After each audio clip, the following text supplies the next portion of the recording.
ọ̀tún ọjọ́ ló fi inú kúlú ṣe lé bọ́jọ́ bá yọ kúlú ojú máa mọ́ ọ̀tún aṣọ nírán lówó ẹ̀ létí òde ọ̀tún bàtà nírán lówó ẹ̀ létí àjò lọ́tún lọ́tún lọ́jọ́ yọ lọ́tún lọ́tún lòún ràn lọ́tún lọ́tún látúndé lákọ̀tún lónìí mo kí yín bí ẹ ti ń wò wá o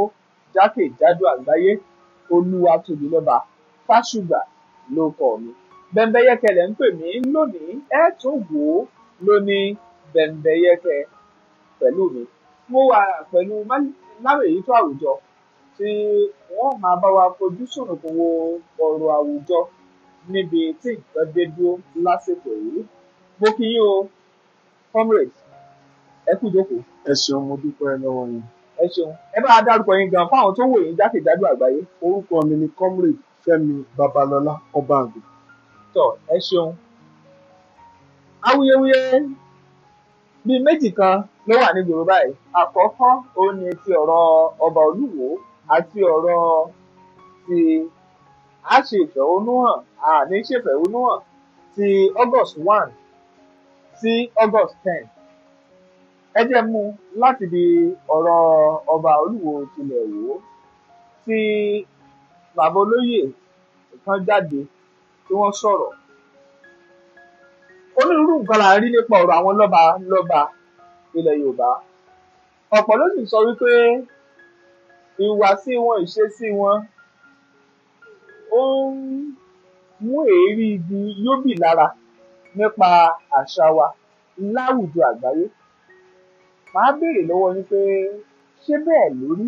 àbí bẹ́ẹ̀ kọ́ lójú ìwòye yín gẹ́gẹ́ bí Lámèyító Àwùjọ. Ṣe rí tá a bá wò wá láti ìgbà ìwáṣẹ̀ bí àwọn irú ipò àti ọlá tí àwọn kábíyèsí wa tán ní, a lè gẹ́gẹ́ bí àkíyèsí tá a ṣe a lè sọ wípé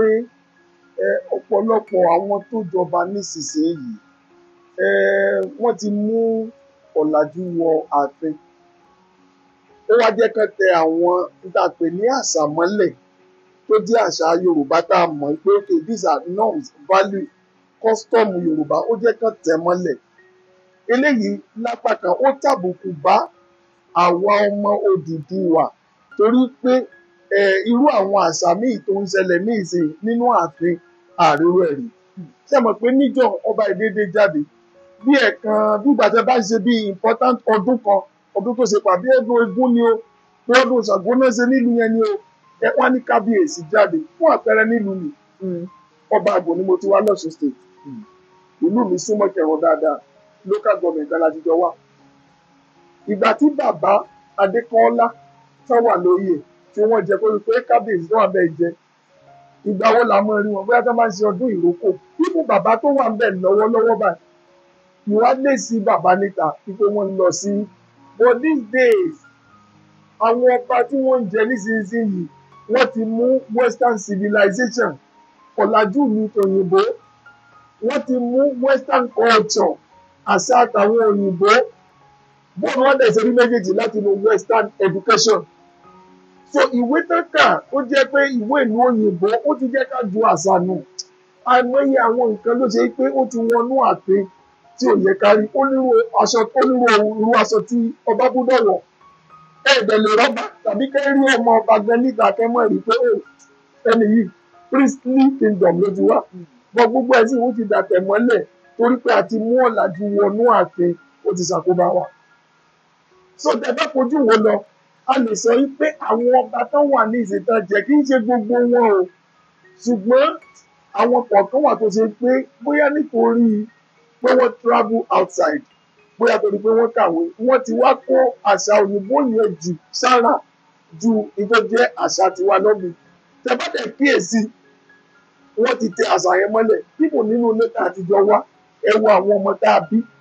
ọ̀pọ̀lọpọ̀ wọn ò lè sọ Yorùbá torí pé a ti kó àṣà àwọn òyìnbó yẹn wá. Ṣé mọ̀ pé àwọn orílẹ̀-èdè tí wọ́n ti ń sọ Yorùbá lágbàáyé ó tó 5 sí 6 wọ́n sọ ní Cuba wọ́n sọ ní Brazil. Tí bá tún wá kún yìí tán ní United States of America one of the states tó wà bẹ̀ wọ́n ti màá rántí ká tó parí pé wọ́n ti legalize Yorùbá as one of the state language. Wọ́n láwọn discover yìí pé Yorùbá pọ̀ níbẹ̀ so wọ́n wá it's a legal thing now wípé tẹ́sán Yorùbá yeah is part of them. wọ́n ti embrace ẹ̀ Benin Republic ní wọ́n sọ Yorùbá. Caribbean àwọn area tó wà ní Caribbean wọ́n sọ Yorùbá tó ń sọ bí mo ṣe ń sọ yìí. So táwọn ìbá lè tẹ́ mọ́lẹ̀ fún àpẹẹrẹ ní Cuba wọ́n wá débi pé wọ́n wá kọ́ fọ́sẹ̀ Òṣogbo ọdún Òṣogbo Ọ̀ṣun Òṣogbo eégún gbígbé ṣẹtigẹ́tẹ̀ tí a bá débi kan ní Gambia wọ́n gbégún kan bẹ̀ the same eégún yẹn wọ́n gbé lóògùn tó níjẹ̀bú. Ṣé ọ̀nà tán àwọn òtẹ àwọn àṣà yẹn mọ́lẹ̀ ṣùgbọ́n lọ́dọ̀ wá bì àti tẹ̀ mọ́lẹ̀ lọ́pọ̀lọpọ̀ nǹkan méjì mẹ́ta ló fà á lẹ́yìn pé mo sọ pé Western civilization ọ̀làjú tún òyìnbó Western education pípé ẹ̀kọ́ tọ́kọ́ náà the Western influence àmọ́ èyí tó tún wọ́n máa ní ẹ̀sìn kò torí pé ìjọba kíyèsí ẹ̀sìn tó wọ bí wájú ní ẹ̀sìn Kìrìsìtẹ́nì ó wọ Abẹ́òkúta ní around bí 14th century ẹ̀dọ́ Abẹ́òkúta kí ni ẹ ti àti embrace ẹ̀ níbi débi pé àti jẹ́ kó affect àwọn culture wa tá a tẹ̀lé àwọn ìlànà wa àti àṣà wa. Tọ́ ó dà ẹ mẹ́nu bà kí nígbà lẹ́ẹ̀kan lájẹ́ kí n mú ìbéèrè kan jáde ẹ sọ nípa pé irú àwọn orílẹ̀-èdè kan wà tí wọ́n ti ń ṣe àwọn bíi kan bọ àwọn gbé àwọn eégún kankan kan. Nínú fídíò kan tí mo ti ẹ̀ wò tí ìkan náà àwọn olóyè tẹ́lẹ̀ ní ààfin Olúwo tó ti ẹ̀ sọ bàbá yẹn sọ̀rọ̀ kan ó ní ọba Olúwo ti gbé Ògún tó wà láàfin táwọn sọ pé ó wà ní ó ní ojúbi ojúbọ tó wọ́n níbẹ̀ gan-an ti dé adé fún Olúwo wọ́n náà ti gbé kúrò wọ́n náà ti lọ gbé sígbó pé inú igbó ni ó wà báyìí àti irú yẹn ṣáfẹ́ sọ wípé ó wà lára nǹkan tí ó ń kó bá àṣà wa ní àbíbẹ̀ ẹ̀kọ́ kí ni tẹ̀lé sọ lórí ẹ̀. ẹ jẹ́ kí n wò ó báyìí níjọ́ ṣé ẹ pé mo sọ̀rọ̀ kan wọ́n ní àwọn àkókò tẹ lè rọ́bà níta tí a bá tún wá rọ́bà níta tán àti síjú wọ ọba bí mo ṣe ń wò yìí ó máa nira gan débi pé ọba pè pé kí wọ́n jókòó bí ìgbà tí gírì mú yẹn ni ẹ máa wọn ìbẹ̀rù yẹn àyà jíjá pé kábíyèsí bàbá tó bí mi olóṣèlú ni wọn yàtọ̀ fún ọba ìlú mi àwọn ọba tó máa ń wá sílé wa gbogbo látọ̀dọ̀ bàbá Ayẹni nílà wọ́n ti dolóògbé wọ́n ti wàjà Ayẹni Williams tí bàbá Ayẹni bá ń bọ̀ lọ́kàn bàbá mi gẹ́gẹ́ bí olóyè ìlú wọn ti jáde wọ́n máa ṣe olúwa mi o kábíyèsí o olúwa mi o ẹ máa wọlé o olúwa ilẹ̀ àìtàn ni wọ́n fi mọ̀ sọ̀rọ̀ wọ́n ti wà ta wọ́n pa kájà sọ báyìí wọ́n ti mọ̀ kábíyèsí ó mọ̀ jùlù kẹrẹ̀bọ̀ náà sọ báyìí àwọn máa ń sá lọ ní tóbi nínú àṣà lọ báyìí ní báyà kankan ta everybody àyìnlá ń pọ̀ sábẹ̀ yà yín pé kábíyèsí ń bọ̀ ó ń bọ̀ bàbá wọn nìsí pé náà fọ àṣà báwo dẹ̀ ní sẹ́yìn kó jẹ́ ẹ dìde ẹ jókòó náà torí pé ẹ̀sìn ti dé àwọn nǹkan tá a pè ní nǹkan tá à ń ṣe níbí wọ́n ti pè ní òrìṣà fún wa bí Ṣàngó Ọya àwọn nǹkan tá ń bọ ìmọ̀lẹ̀ pé òrìṣà ni o ìgbà tó dẹ̀ ti pè lórìṣà fún wa ẹ má dẹ̀gbà pé mo sọ pé Western influence through education àti religion gbogbo ẹ̀ wà ń bẹ̀ ìyẹn wá mú ká ju nǹkan tá a ṣe lò inú pàtí mo mọ kábíyèsí dáadáa o Olúwo mo mọ wọn dáadáa gan o àdẹ́sùnmọ̀ wọn ìgbà tó bẹ́ẹ̀ ni ìgbà tó bẹ́ẹ̀ ṣe fi tí ẹ̀ bá dé wọn mo wà lára àwọn tí wọ́n pè nígbà yẹn tá a fẹ́ kọ magazine mo wà tá a fẹ́ kọ story wọn gangan wọ́n tó fẹ́ èèyàn ní joyè níwò so Ìwó is like my second home so gbogbo nǹkan tẹ́ ẹ sọ everything kò sí ètí mi mọ̀ so wọ́n láti gbé kúrò lóòótọ́ pé ẹ̀sìn ti àpọ́jẹ́ pé mùsùlùmí ni wọ́n lè pé ẹni tó bá ń ṣe orúkọ báyìí kò ní tọ́ sí ọ̀run ní tó bá ti gbogbo wọn ṣe mí ní sọ pé wọ́n desecrate on the royal street táwọn ọba wa gbọ̀nmá sọ pé wọ́n kà láti set gbogbo ọ̀rọ̀ àṣẹ̀sìn àwọn ara wa yẹn wọ́n pàtì sẹ́gbẹ̀ẹ́ kan pé eléyìí ò ní túmọ̀ kò sọ̀rọ̀ mi làkàkàn nìkan tó lè gbẹ ní bọ́ọ̀dù débi kankan torí pé ẹ̀kọ́ tẹ́kọ́ wa láti inú bíbélì àti tí ọ̀pọ̀lọpọ̀ mọ̀ láti inú kùrán kò fààyè gbárùkọ bẹ́ẹ̀ mọ́ ó ti wá mú ká tẹ ojú ilẹ̀ mọ́lẹ̀ ó ti wá mú ká tẹ ara tí for example lẹ́kìtì wọ́n ní wọ́n jí ọba gbé wọ́n jí ọba méjì gan wọ́n wá pa ọba nílẹ̀ Yorùbá àwọn nǹkan tó wà tó ṣe pé kò sí mọ́tá máa ń pè wọ́n ni wọ́n ní igbákejì òrìṣà ẹ ti rántí aláṣẹ igbákejì òrìṣà ẹ wọ́n bá ti máa ń pè wọ́n nílẹ̀ Yorùbá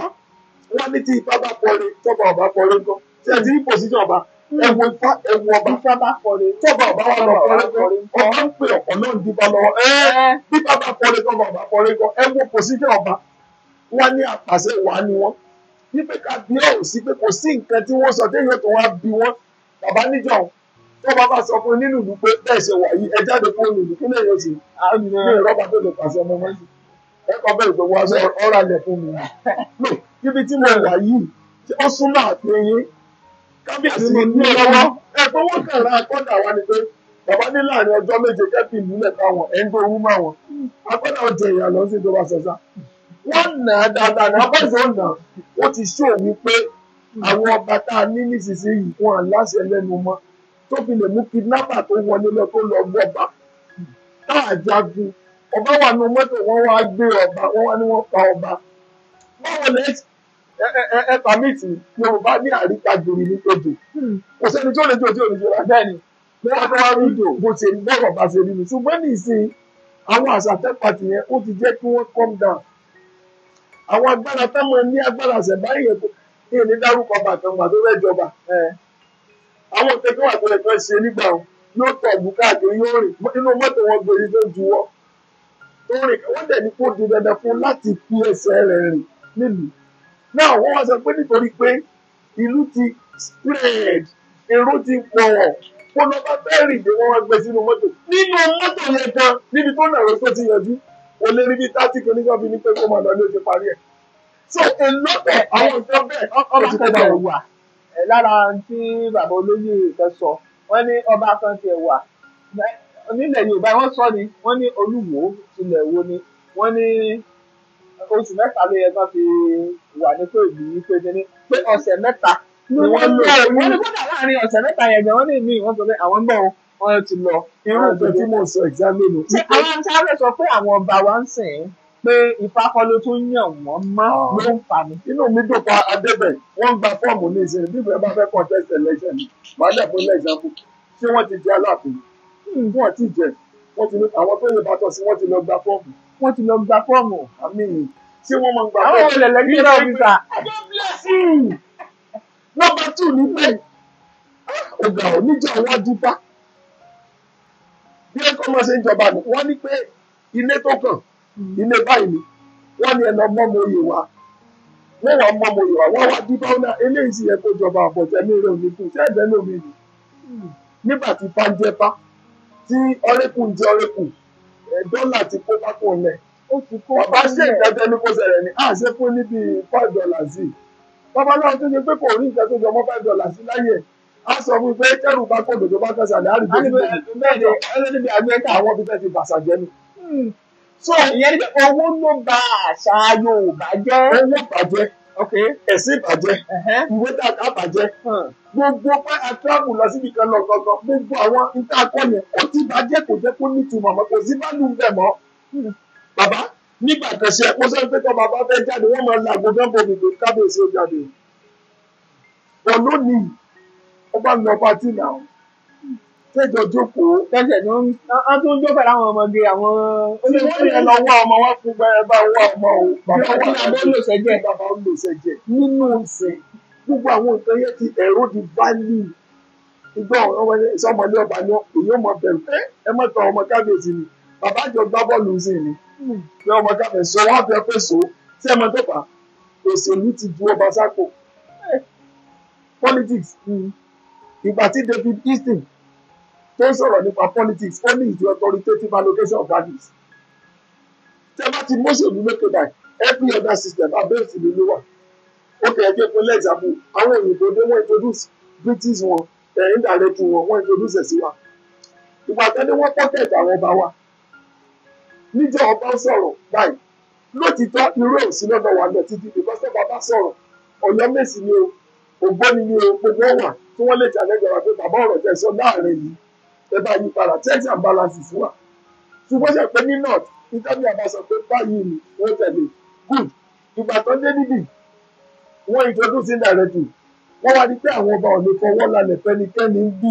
because ẹ bá fi lálẹ̀ tí wọ́n bá dín fáì bá lè sọ nǹkan mi tí ẹ bá tún fọwọ́ lálẹ̀ tí wọ́n bẹ́ẹ̀ kankan bá sọ kábíyèsí kò rí bẹ́ẹ̀ sì báwo o tí ẹ bá ṣe olùkọ́ bẹ́ẹ̀ sì báwo o tí ẹ ti kẹ́tẹ́ sí ẹ kàn náà ẹ jókòó lórí àpèrè ni o àwọn kẹ́kọ̀ọ́ àti ẹ̀kẹ́ ṣe o lónìí ọba òwò pẹ̀bí mọ́ ìpẹ̀bí wọ́n sì ní pé ó lè lọ London fún bíi 2 weeks kó rẹ̀ tó wà ń pẹ̀bí nìyẹn bàbá àwọn ọba àmájẹ́sì là ń jẹ ní ìsìn nípò ṣe pé gómìnà ni ó ṣàjọ gómìnà ló sọ pé lágbájá báyìí la fi joyè kì í ṣe tí bá sọ mọ́ wọ́n gba fọ́ọ̀mù lọ́yọ̀ọ́ ni bíbẹ̀ ẹ bá gba fọ́ọ̀mù PDP apc pé mo fẹ́ contest election ibi tó ti bàjẹ́ nìyẹn ṣé ẹ ti understand ibi tí wọ́n ti gbogbo ẹ̀ ti owó jẹgẹjẹgẹ nù ó ṣeé ṣe o a lè trace ẹ̀ padà bọ̀ yóò take wà ní so many years decades kó lè pé a padà sí value tó yẹ ká padà sí torí pé by choice ìkẹta fi ń bọ̀bà ó rẹ̀. ó dà kò sí bá a ti máa sọ̀rọ̀ àwọn lọ́balọ́ba táàní sọ̀rọ̀ nípa ètò ìṣèjọba torí ẹ ti mẹ́nu bà ọ̀rọ̀ òṣèlú lẹ́ẹ̀kan pé ọ̀rọ̀ ọba wọ́n ti olóṣèlú ti kú ọ̀sákò báyìí níbi ọ̀rọ̀ dé yìí àwọn èèyàn múra sílẹ̀ kùkù kẹ̀kẹ́ ń lọ lọ́wọ́ wọ́n ní ìfẹ̀hónú alágbára ó bẹ̀rẹ̀ látọjọ́ kìíní sí ọjọ́ kẹwàá oṣù kẹjọ ọdún 2024 yìí. àwọn èèyàn ní ó ń bọ̀ o wọ́n ní àwọn ládẹ́ẹ̀dẹ́ àwọn kan sì tún ní ó níbi ọ̀rọ̀ tí ń wọ́ wá bọ̀ níbi ọ̀rọ̀ dé ìgangan ìfẹ̀hónú hàn tó ń bọ̀ yìí ṣé òun ni ó lè yanjú ìṣòro ebi ń pa mí o ìnira wà o táwọn èèyàn ń pariwo ẹ̀ lásìkò. ẹ jẹ́ kí n ṣe báyìí kí n gbé látọ̀dọ̀ kábíyèsí àwọn kábíyèsí lágbára láti yọ olóyè wọn tó bá ṣẹ̀ ó yá pọ́n wà fèmí mọ́ ẹ gbà lẹ́kẹ̀ ó yá ìdílé yìí ẹ lọ mú ẹlòmíì wá tí ó jẹ oyè wọ́n máa ń ṣe ọba lágbára rẹ̀ fine and best. láìpẹ́ yìí president Bola Ahmed Tinubu pé àwọn lọ́balọ́ba kan àwọn first class ọba ó pè sultan wọn ní ọ̀fíìfẹ́ gbogbo wọn wà bẹ́ẹ̀ láti east pé ká lọ bá àwọn wọ́ọ̀d tí wọ́n sọ̀rọ̀ àwọn èèyàn wọn pé kò ní sí ọ̀rọ̀ protest mọ́ ibi tí mo ti sọ̀rọ̀ nípa ọba power tọba ní influence ọba láàrin ìlú ni ẹlẹ́pẹ̀jọ ọba wo ni ó stop àwọn tó bẹ́ẹ̀ ṣe protest lọ́gọ́sì wà pé lágbájá mọ̀ ti sọ̀rọ̀ ó ní kò gbọ́dọ̀ sí irú nǹkan bẹ́ẹ̀ wọ́n á béèrè pé ṣé ẹ bọ́ mi lánàá school tí mo lọ bọ́lẹ̀ bá wọn ṣẹ́ sí ọdún tí mo ti jáde yunifásitì ni kò ṣiṣẹ́ kí ni nǹkan tẹ́ ń fẹ́ kò sọ́ba pẹ́rẹ́ǹtì gan ìwọ̀nba àṣẹ ló lè papọ̀ mọ́ ká tó wá sọ pé kábíyèsí pọ̀ níjọ́ wọ́n ní kó wọ́n ní akọgun ẹ̀ka lẹ́wọ̀ ọba kí ń yo ìlú kí ń yo tọ̀ kábíyèsí sọ wípé báyìí kàṣà báyìí kọ̀wòdì ni ó ṣẹlẹ̀ níjọ́ mélòó ni o a ní mo wíire àbí ìwúre á ní ọkọ̀ rẹ̀ ẹ̀dàgbò wọn lọ ẹ̀dàgbò ó sì ẹni káwọn èèyàn mọ̀ ẹni tó lágbo yẹn tó bá mọ̀ náà lé ọlọ́ba ní kó dágbé lé àánú lórí gbà ẹ ti gẹ́gẹ́ sí so ìgbà tó pè wọ́n ó ní ká lọ bá àwọn subject wọn sọ̀rọ̀ so that the end of the day kò ní sí strike ta ní òbísì ta ní ẹbẹ sọ fún tí ó gbọ́ ọmọ tí ò ti jẹ látàárọ̀ ọmọ tó ṣe pé lẹ́yìn yunifásitì pẹrẹtì ẹ ló fowó jẹ sórí tébù fún ní kábíyèsí kan wà pé mọjà ọgọmọ ìpẹ fún talẹ ṣàṣẹ ṣùgbọ́n nù mí dùn ìgbà tí mo gbọ́ ọ̀gá tí wọ́n láwọn bá sọ fún president wọ́n wà ní pépà lónìí nàìjíríà ti bù tòmí Saturday 28 ó sọ àwọn bá sọ fún un pé owó epo yẹn tí wọ́n jù reduce ẹ̀ owó iná táwọn ọmọ yìí san ó ti pọ̀ jù reduce ẹ̀ sí bọ́dà sílẹ̀ kò ní sí strike ìjà tí pírẹsidẹ́ǹtì bá sọ ọ̀kan mẹ́tẹ̀ẹ̀ta yìí ní òní lọ́sẹ̀ bí mo ṣe sọ yìí tó bá di ọ̀dùn wọn ìlérí ẹ̀ lójú títì ṣùgbọ́n wọ́n ní ọ̀pẹ láyé ojú ò ní rí bí inú mú kọ ní nìkan ló mú ìsídàkẹ́ mú protest tàbí kẹ́sẹ̀ nípù kẹ́gbẹ́ policy jáde tẹ́ ẹ̀ mọ̀ pé wọ́n máa ra aráàlú lọ́wọ́ ṣùgbọ́n anti-human policy tẹ́ ẹ̀ ń ṣe yìí kò sí bí kò ṣe ní wáyé bí ẹ̀kọ́ tó bá ṣe pé president Tinubu bá ṣe tán ní ìpè bó ṣe pé àwọn lọ́balọ́ba ọ̀dà o ṣùgbọ́n sá ọ̀fẹ́ làwọn ọba yẹn dìde nígbà tí wọ́n lọ ṣé kò ṣe pé wọ́n gbé nǹkan kan dání nígbà tí wọ́n fẹ́ kó bẹ̀ ara tí ìjọba olùtùmọ̀ mọ́ ni. níbẹ̀ kan sọ bí ẹsẹ̀ ṣẹ̀gbọ́n káwọn gbọ́n bá nínú àpò wọn ni gbé sọ́dọ̀ níta ní ọ̀nà ọ̀sẹ̀ ní kọ́nà ọ̀sẹ̀ ṣùgbọ́n lónìí wọ́n fún alówó lọ́dọ̀ ṣẹ́rí nípa ìjọba tó wà níta yìí níjẹta mo kàn dédé léwu mo kàn ronú lórí pé kí nìkan tí ń ṣẹlẹ̀ Nàìjíríà mo wá rí i pé ẹ̀tàn náà fi débẹ̀ bó ló ṣe jẹ́ tàn ẹ má gbàgbé àwọn bíṣọ̀bù kan tí a lọ ránṣọ fún ìgbà kan. bẹ́ẹ̀ ni tí gbogbo ọjọ́ jókòó. wọ́n nà kíní mórí báyìí bí. where are those bishops bí today? ìgbà kan kíní kan. where are those bishops today? bọ́ọ̀lù àwọn pásítọ̀ yẹn wà báyìí. ẹ̀tàn náà bí bẹ́ẹ̀ ẹ̀tàn náà wọ́n fi kúrò. ẹ kiri pásítọ̀ yẹn gan òfin tiwọn. àtọ́ ń jà lábẹ́ igi tí wọ́n jà sọ́wọ́. aṣọ ìlú ìkìlẹ̀ lómi ìwọ̀ tẹ́lẹ̀ wọ́n gbé kásọ̀ọ̀kì lé lórí àárín wọn wà tó ń bọ̀. ṣé ìjọba ta máa gbélé lórí mi? tó táwọn ọmọ yẹn fẹ́ ṣe àtúwọ̀n lọ́wọ́ kan lọ. ẹ wá gbọ́ kò sí bí protest ṣe wà tíjọba ò ní ní sí o. ẹ lọ bẹ̀rẹ̀ ní Kenya, ẹ lọ bẹ̀rẹ̀ nípa apartheid ní South Africa, ẹ lọ wọ́n tó ṣẹlẹ̀ lamẹ́ríkà, go to UK, ẹ wọ kankan wọ protest àtẹkàn jà kan dà lóru peaceful protest ni. ṣé ìṣirò pé yóò lọ dáadáa ṣá nítorí wípé ẹ̀rọ gbàgbé ti EndSARS jó ní o tó wáyé kí lẹ lè sọ fún yẹn. tí a bá ti sọ̀rọ̀ àwọn yóò sọ pé kò yẹ káwọn ọmọ ètò lọ o kẹ́rẹ́ ti EndSARS yìí burú gan o alimọ̀sibó burú jù bá lọ 1977 ìgbà tó ní Amadu Ali he was the minister of education lọ́dọ̀ Ọbásanjọ́ nígbà tó bọ́ọ̀sì bọ́ta láti yunifásitì wọn nígbàgbé alimọ̀sibó mọ́ láéláé 1977 àwọn tó ń gbọ́ mi nílé wọ́n mọ̀ tí mo sọ yìí wọ́n ní the first protest mo rí pé no ìgbà náà Fakoli Adépọ̀jù ìgbà náà àwọn boys kan ní pẹ̀ wọ́n pa àwọn boys kan ní ABU nílà for the very first time movement yẹn lè gọ́ọ̀mẹ̀ntì gan bí irú sí ni wọ́n ti sá lọ ọ̀sẹ̀ nígbà tí wà lọ́lídé house of assembly àmọ́ àwọn gómìnà kẹ̀kẹ́ ni wọ́n ti gbé jábà báwo ṣe sọ oúnjẹ ta wọ́n ní majority of the authorities and officials of government wọ́n ti dùn nílé ẹ̀rú máa fẹ́ EndSARS kọ́ nítorí pàtẹ́ EndSARS ni pé àwọn jàǹdùkú wà ní wọn wọ́n lè sponsor àwọn jàǹdùkú ta ní fẹ́ sponsor àwọn jàǹdùkú lọ́gọ́s tó àfẹ́fún 10,000 ní Niger State ṣé àti ìgbà sọ́ọ̀nì yẹn tó ní ká máa máàkì lọ sí Àbújá ká lọ fèsì àwọn ọmọ ọlọ́mọ àti gbọ́ọ̀nà gbogbo ẹ̀wà lọ́wọ́ wa ìkan lára àwọn tọ́ọ̀gì yẹn gan ló sọ pé ẹgbẹ́ ẹ mọ́ wà ráńdò because wọ́n ti fún wa lówó 10,000 pé kán lọ́ọ́ dàbí ní ẹ̀rú. protest ló gbé Tinubu débẹ̀ àwọn ìsọmọdé 2012 Abiola saga kò sí 83 election kò sí ẹ̀ka ìsọmọdé protest ló gbé Tinubu síbẹ̀ kí ló tó ń bẹ̀rù protest ṣé bí kí nǹkan lè gún ni kì í ṣe pé ọmọ yẹn fẹ́ dàbí wọ́n ní nǹkan tó table end bad governance end hunger end insecurity end hardship nǹkan tó ń béèrè fún un lẹ́tọ́ wá sí pé gọ́ọ̀mẹ̀ntì dáadáa ní ẹ̀yìn lọ́wọ́ àjẹkùn kí làwọn ọmọ yìí ń béèrè fún kì í ṣe nínú ìwé orin Anglican ó ní àwa sì ti ṣe àwọn nǹkan wọn nì tí àwọn àbá fi sílẹ̀ láìṣe bẹ́ẹ̀ làwa ó ní àwa fi àwọn nǹkan wọn nì sílẹ̀ èyí tó yẹ káwa ṣe kì í ṣe pé ta ni ẹni náà àwọn olófẹ́ champion protest ìyẹn kọ́ lánsà ánsà ni pé kí náà béèrè fún wọ́n àti ẹ̀ béèrè àwọn olójáwé rẹ̀ ṣé táwọn ọmọ yìí bẹ̀rẹ̀ fún mi ó kẹ́ ẹja ṣe nǹkan báyìí látòní lọ láti bíbá ìdásẹ̀lẹ̀ ibíbá ìkẹdásẹ̀lẹ̀ ibíbá ẹ̀tàn Nigerians are tired of lies and propaganda irọ́ ẹ̀ á ṣe kí ní ìlọ́la àwọn àṣẹ lọ́tọ̀ọ̀la ọjọ́ ayé yẹn ṣe síwájú náà ok ẹlẹ́fẹ́ ṣe coastal road láti Lagos lọ sí Calabar coastal ṣẹ̀rántí coastal road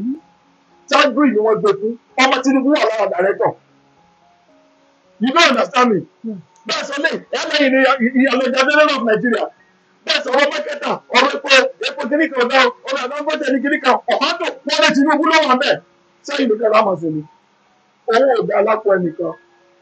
So peaceful protest náà fẹ́ ṣe kò dẹ̀ sọ́kà tó lè sọ fún àwọn ọmọ yìí tí wọ́n lè gbọ́ láíláí because ẹ̀yin tẹ́ bá mi sọ̀rọ̀ ó ní nǹkan tẹ́ máa ṣe ẹ lọ́wọ́ fídíò kan tí kẹ́kẹ́ sọ ní South Africa Ramaphosa dúró báyìí ó ní nígbà báyìí ọwọ́ síbi báyìí wọ́n tẹ̀ sọ fún ọmọ àṣẹ nǹkan báyìí ó nílò ní àrí nǹkan ẹ̀yà ìfẹ́ ní ọ̀sà nígbà báyìí ẹ sọ fún wa ní báyìí ẹlẹ́sẹ̀ nǹkan báyìí lónìí àrí nǹkan tẹ̀sẹ̀ yọ ìfẹ́ ní ọ̀sà ẹ̀mí tẹ́ bá débẹ̀ ìjọba yóò ṣe lé nígbà tí ọwọ́ ṣe yọ ìfẹ́ ní ọ̀sà Ramaphosa jókòó ṣe gbé fún ààrẹ sọmọ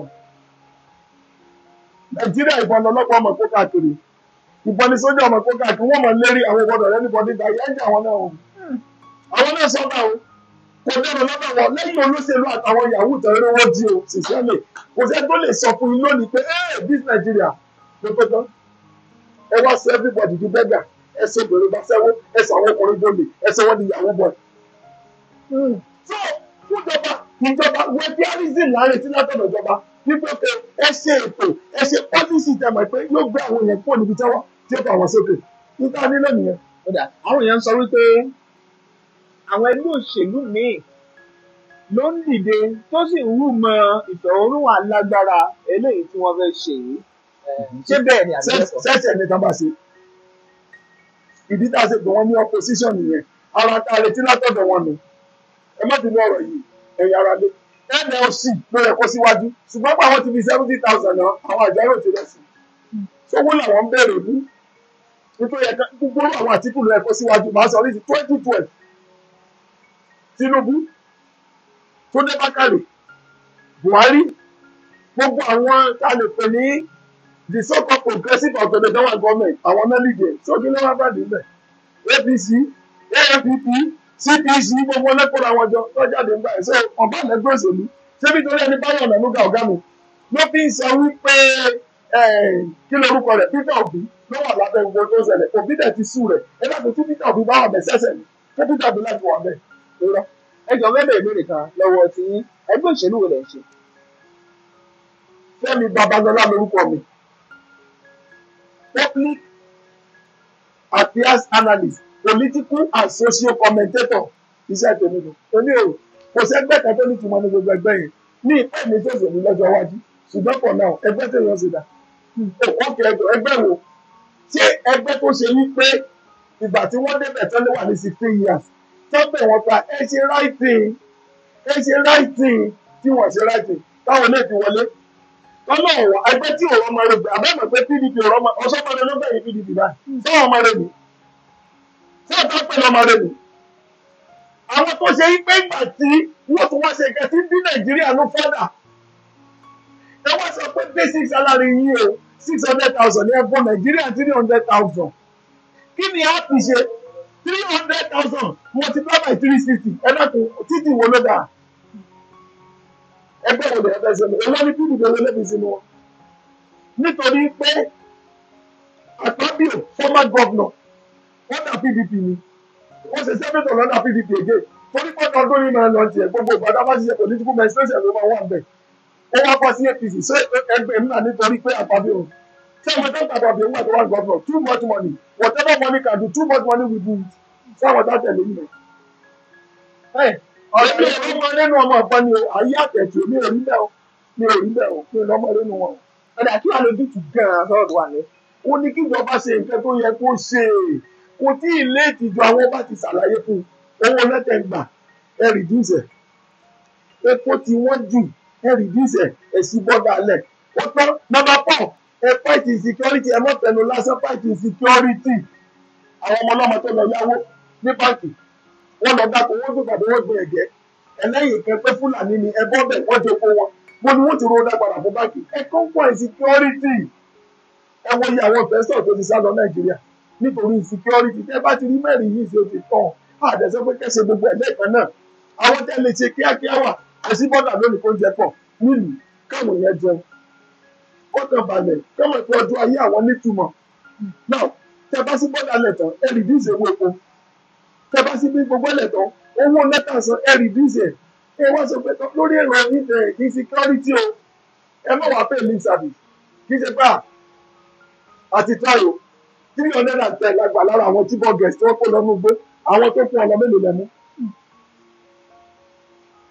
ìdúmẹ̀ sọ̀rọ̀ tó ní wọ́n bù dùmẹ̀ mo sọ fún ọmọ ní ìrò nínú ìdúmẹ̀ wọ́n ní kí lọ́dẹ̀ mo ní ẹ̀ ṣe wọ́n tọ́ ọba Nàìjíríà jẹ ni ó dẹ̀ ṣàlàyé pé pé for now ó ti yẹ kí nǹkan rí ni adúpẹ́ afẹ́kàárín wọn dàrú táàrin wọn bá ti dàrú á máa gbọ́ ọ̀tọ́ látẹnu wọn ṣe bí ìdúmẹ̀ lọ sọ ọdún nípa ẹjọ́ o ẹ mẹ́ta àwọn tó bá jí bílíọ̀nù mọ́ tó bá jí tírílíọ̀nù ní kẹ́ máa tíráyò ó dẹ̀ rí fásitì jó ní ó dẹ̀ sọ̀rọ̀ pé wọ́n ti kéjì Mr. President kò mọ tí ń ṣẹlẹ̀ ní ayé mọ̀ ebi ń para àlù tó parọ́ ni ṣébi ò pa àwọn yẹn ni ọ̀nà àbáyọ tá a ní ni pé kí ìjọba gbégbé sí àwọn nǹkan tá a sọ tá a bá ṣe é ṣe pé tí wùsùn láwọn kọ̀ọ̀kan fi ṣe wọ́n nì tó bá wá tẹ̀lé ṣe àdàmọ́ pé ó kàn wọ́n tẹnu lẹ́sìn lẹ́kọ̀ọ́ màdúdèmí rẹ̀ tá a la máa rán o. ọ̀rọ̀ rẹ̀ ó gbáǹkọ̀gbì ọ̀rọ̀ wọ́n fi èrò wọn hàn síta rèé lórí ètò tèmi tí ń tòótọ́ bẹ́ẹ̀ ṣe wo fídíò yìí ẹ máa share ẹ̀ dáadáa fáwọn ẹlòmíì ẹ jẹ́ kó rìn gan-an gidi ní o nítorí pé gbáǹkọ́gbì àwọn ọ̀rọ̀ wà níbẹ̀ nípa ọ̀rọ̀ àwọn ọlọ́bàdé, nípa ọ̀rọ̀ ìfẹ̀hónúhàn, nípa ọ̀rọ̀ ìnira gbogbo tó báwọn èèyàn fínra àtàwọn olóṣèlú ńlọlọ́ta wà yìí. Ó dáa, ẹ dárúkọ yín gan lẹ́kùnrẹ́rẹ́ kẹ́ ẹ fi ọ̀rọ̀ àmọ̀ràn síta ní ṣókí ká máa fi ẹ̀sìn lọ lórí ètò. Tọ́ orúkọ mi ni Comrade Fẹ́mi Babalọlá Ọbàgùn, public affairs analyst, political and social commentator. Ìmọ̀ràn mi ni o, káwọn yìí ti mẹ́jà o. Peaceful protest náà pé o, ẹ lọ sílé ìjọba, ẹ lè kọ́ sínú ìwé, ẹ mú microphone lọ́wọ́ ẹ máa ta jáde nǹkan tá a fẹ́ ni o. Ọjọ́ kìíní, ọjọ́ kejì, ọjọ́ kẹta gbogbo àtẹ́bà fi ṣe anybody ò gbọ́dọ̀ bára wọn jà. Ẹ ṣe nǹkan tẹ́sí wọn kẹ̀dẹ̀ mọ́ lọ. That's all. Ẹ wá wò bóyá ìjọba yóò múra sí tàbí kò tí ìjọba ọba tó múra sí ẹ tó bẹ̀rẹ̀ pé tọ́ ìjọba ò tí ì gbọ́dọ̀ sọ nǹkan tá a fẹ́ kẹ̀sẹ̀ ni. Kó ju bẹ́ẹ̀ náà gàwúrí gàwúnà Comrade Fẹ́mi Babalọlá Ọbàgùn ní orúkọ mi, public affairs analyst, political and social commentator. Tọ́ ẹ má gbàgbé o láti lọ subscribe sí Alani 19day ní YouTube, Alani 19day ní YouTube àti Instagram wọn Alani 19day. Àwọn orin lọ́lọ́pọ̀ òjọ̀kan, àwọn orin tó dùn tó ṣẹ̀ǹgẹ̀rẹ̀ǹgẹ̀ tó gbáàsì táwọn èèyàn gan fìlì nígboro ayé òun ló kún bẹ̀ fọ́fọ́. Alani 19day ní YouTube àti Instagram. Ẹ fọ́lọ̀ wọn, ẹ like, ẹ comment, kẹ share fáwọn ẹlòmíì. Olúwatóbilọ́ba Fásùgbà ló kọ mi. Bẹ́ńbẹ́yẹ́kẹ́ lẹ́ ń pè mí lónìí. Ẹ ti wò ó lóní bẹ́ńbẹ́yẹ́kẹ́, ẹ máa share ẹ̀ fáwọn ẹlòmíì lóní bẹ́ńbẹ́yẹ́kẹ́. How y'all doing, guys? I have a quick update here. The video to Hunter's prayer, that is Baba Mayowo Oloromi, should be out on the 19th of July 2024. The video is going to be released across all streaming platforms, especially on the YouTube. As soon as that is out, kindly go on my YouTube channel. That is at Alani Nightingale. That is Alani Nightingale. Subscribe to my YouTube channel, like, comment your thoughts about the video, and share it with all your friends. Also, I am currently working on a new single track titled Oluwambe. Although Oluwambe should have been released this same week, but unfortunately I could only get a lot done in few moments. Moreover, Oluwambe is going to be released officially on the 26th of this same July. So these are the two projects that I got going on presently. Thank you very much for your support. Bye for now.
Flash Express Logistics Services has gone far, even beyond your imagination, to serve you better in Ibadan and beyond.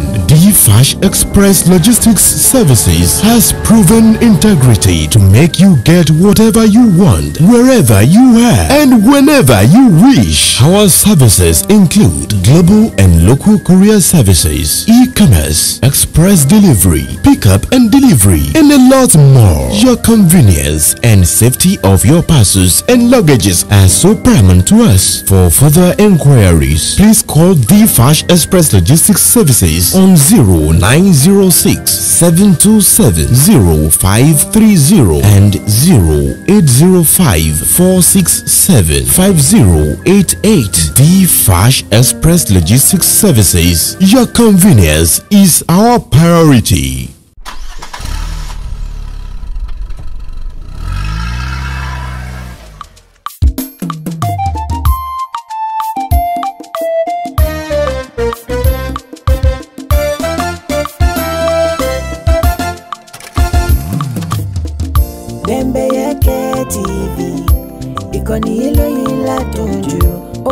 fẹ́ ó gbà yìí òun ni ẹ máa wò. Bembeyeke TV ìkànnì eléyìí ládùn jù ó gbà fẹ́ ó gbà yìí òun ni ẹ máa wò. Àwọn ètò tó mọ́gbọ́n wá lóríṣiríṣi ń bẹ níbí. Ojúlówó ìròyìn ẹgbọ́ tiwa ní í ṣe torí ẹyẹ bí ọ̀gìn ò sí kìnìún lọ bá ẹran. Ojúlówó ìsọfúnni ló mú wa dá wọn yọ. Bembeyeke TV ìkànnì eléyìí ládùn jù ó gbà fẹ́ ó gbà yìí òun ni ẹ máa wò.